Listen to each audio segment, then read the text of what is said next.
Você já se pegou programando sem saber exatamente o que estava fazendo? Já teve que reescrever um sistema inteiro ou mesmo um módulo porque no fim das contas ninguém sabia dizer muito bem o que ele deveria fazer para funcionar? Já tentou explicar alguma funcionalidade para alguém de negócios e imaginou que vocês estão em universos paralelos? Hoje a gente vai começar a nossa jornada pelo mundo do DDD, que vai tentar explicar essas e outras problemáticas dentro do mundo do desenvolvimento. Então pega seu PowerPoint que alguém alguma vez disse para você que era DDD, que o vídeo já vai começar. Olá devs, eu sou Bernardo Lobato e hoje a gente vai começar nossa jornada pelo mundo do Domain Driven Design, ou para os íntimos, DDD. Mas antes da gente começar com um monte de explicação técnica aqui, eu vou te mostrar por que o DDD existe e por que ele pode salvar o seu projeto lá na frente quando aumentar muito a complexidade. E vai aumentar, viu? Bom, para começo de conversa, vamos fazer uma pequena introdução aqui, tentando demonstrar um pouquinho por que projetos de software falham. E a partir desse gancho, a gente começa a falar um pouquinho do DDD. Tudo bem? De acordo com uma pesquisa do PMI, somente 77% dos projetos de software em grandes empresas, viu? Empresas maduras, com certificações e tudo mais, atingem o objetivo para o qual eles foram criados. Ou seja, 33% desses projetos tendem a falhar. Já em empresas menores, empresas menos maduras, esse número é um pouco mais preocupante. Nessas empresas, 44% do software não atinge o objetivo para o qual ele foi criado. Um número preocupante. Para quem está dentro do dia a dia e do desenvolvimento, sabe que esses números são perfeitamente verossímeis para a nossa realidade. E olha só, mesmo com esses números, a gente percebe que cada vez a complexidade nos sistemas, no desenvolvimento, sobe mais e mais e mais. Então a ideia nessa primeira parte do vídeo é procurar fazer um levantamento de por que esses projetos falham e como que a gente pode tentar aprender a lidar com essas falhas e com a complexidade que está atrelada a elas. Bom, gente, eu preparei aqui 5 razões já mapeadas dentro do contexto de desenvolvimento de software que dizem ou procuram entender por que os projetos falham em etapas diferentes. A primeira delas são os requisitos imprecisos. Eu posso resumir esse item com uma frase: é impossível construir algo útil se a gente começa com uma visão errada das coisas, com uma visão errada de como aquele mundo funciona. Em grandes empresas ou em times muito diversificados, cada pessoa, cada profissional tem a sua especialização. Desenvolvedor, designer, arquitetos, DevOps, segurança da informação, etc, etc, etc. E cada um tem sua própria motivação. Às vezes até trabalham em times separados ou em departamentos diferentes também. O resultado? Ninguém fala a mesma língua. E a segunda razão que eu vou trazer aqui, relacionado a por que os projetos de software falham, diz respeito diretamente à arquitetura de software.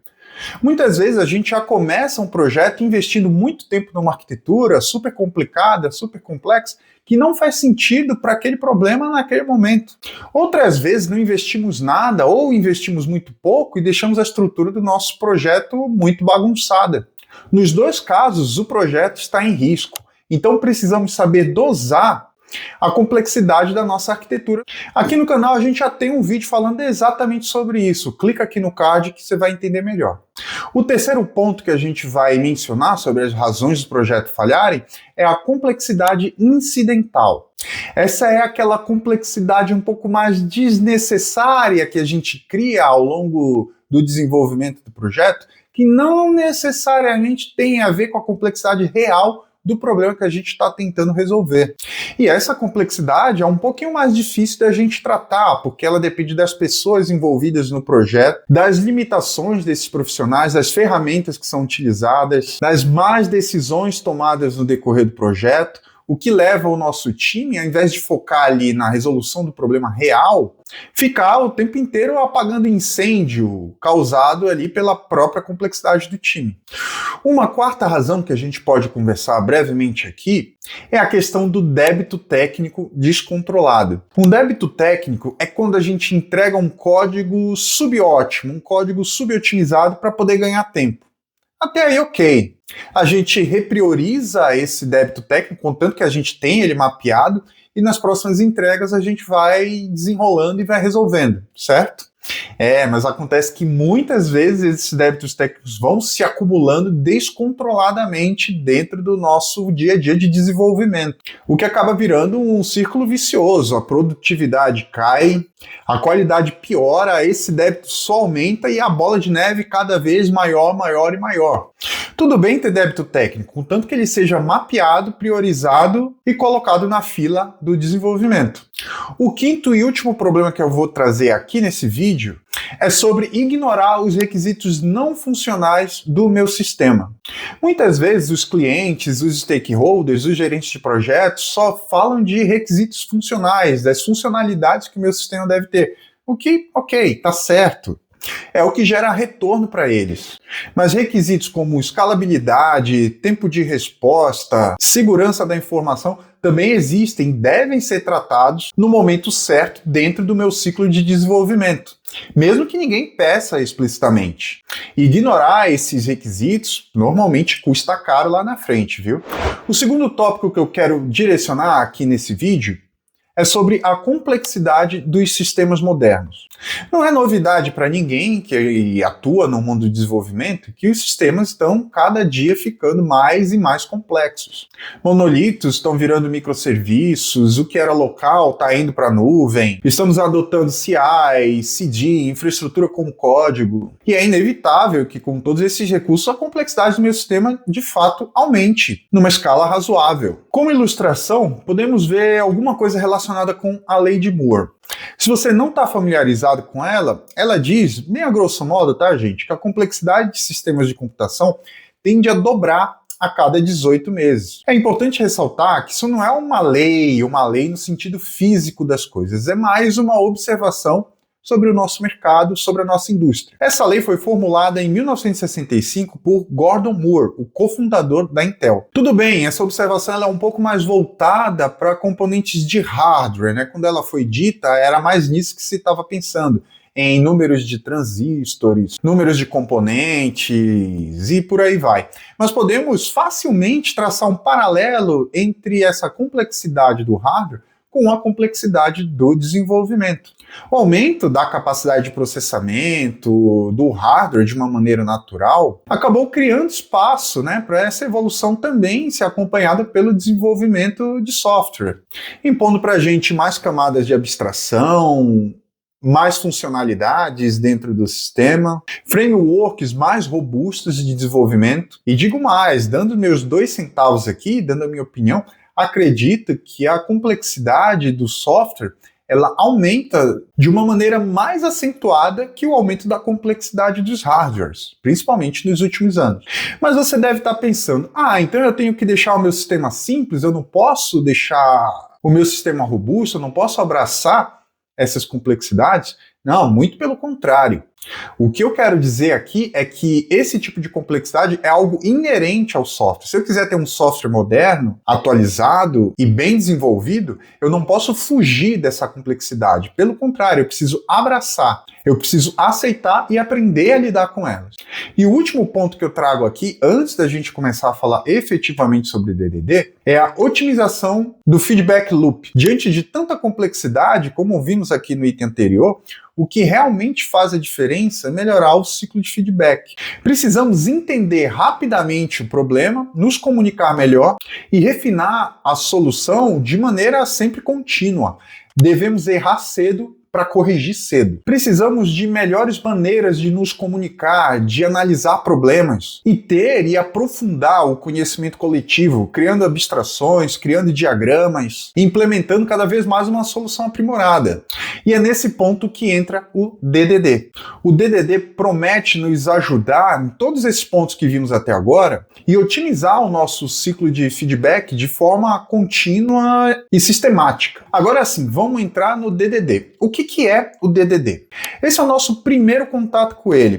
Nos próximos vídeos dessa série, a gente vai ver esses conceitos aqui com muitos mais detalhes, inclusive entrando na implementação. Por enquanto, é o nosso pontapé inicial. O Domain Driven Design foi criado e documentado por Eric Evans em 2003, nesse livro famoso da capa azul que eu tenho certeza que você já deve ter esbarrado por aí. É uma abordagem de desenvolvimento que foca em modelar soluções próximas da realidade de negócio, trazendo técnicas e princípios que nos ajudem a lidar com a complexidade desse negócio. Tá, tudo bem, mas como que o DDD lida com essa complexidade, com esses pontos que a gente vem falando até agora?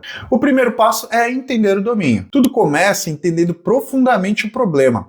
Analistas de negócio e analistas de tecnologia precisam trabalhar juntos.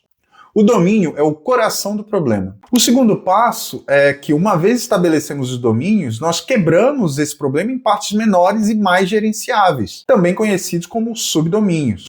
Cada subdomínio deve ter fronteiras muito explícitas e muito bem definidas, que nós chamamos de bounded contexts. Assim, para cada subdomínio, criamos o que chamamos de linguagem ubíqua.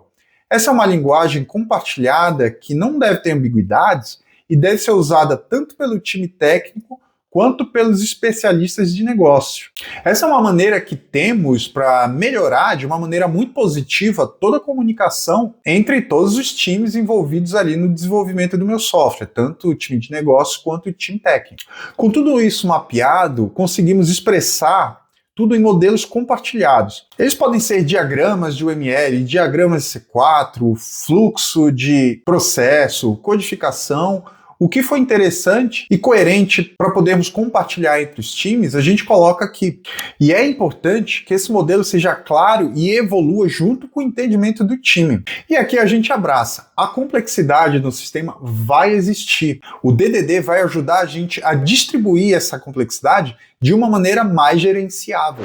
E é claro que esse não é um processo que deve acontecer só no início do meu desenvolvimento, do meu projeto. O domínio evolui, o software evolui, o modelo evolui.